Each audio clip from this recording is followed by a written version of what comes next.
Also a talker here in the community is the extreme cold that's headed our way. It's cold out there this morning, but Dylan's here to tell us it's going to be even colder and more snow is on the way. Second week of January, what do we expect? Starting right off here. Winter. We have the bitter cold, and we've got more snow on the way. I want to start off right now talking about snow because Columbus, we are above average so far for the month at 6.6 inches. Normal is about 1.3.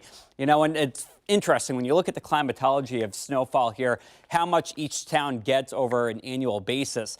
Columbus and Cincinnati average around 20 inches.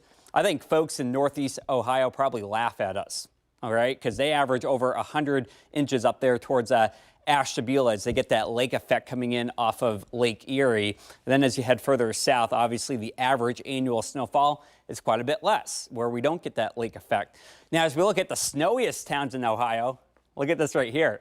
Hamden Township, ooh, they take the cake.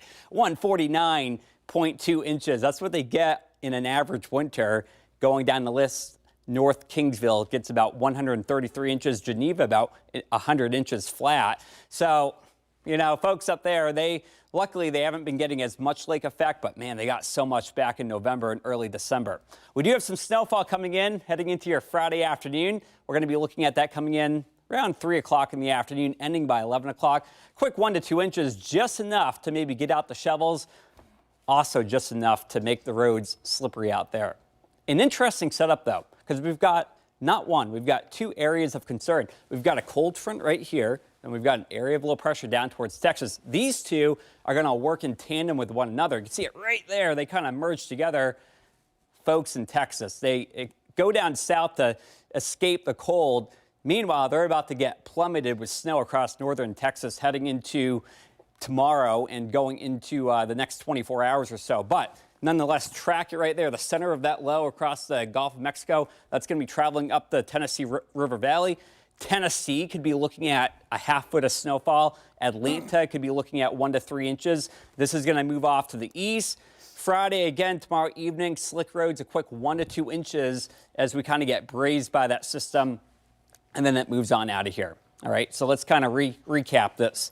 1 o'clock in the afternoon, snow starts to kind of fly out there.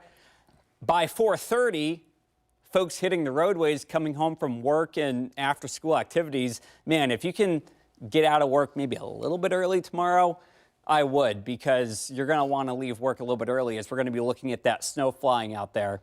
How much? Well, here's my thoughts right now. South and west, closer to that 2 to 3 inch range, and then Columbus and you head off towards Cambridge, lower amounts. The common denominator, if you're further to the west, you could be looking at more snow. So we have that weather impact day, weather impact alert day here on Friday. Saturday and Sunday aren't too bad. Heading into Monday, we're going to be looking at some snow showers. We'll talk more about that potential Clipper system moving in on Monday coming up here in just a bit. Meanwhile, Tuesday and Wednesday, the cold continues with another blast of that Canadian air.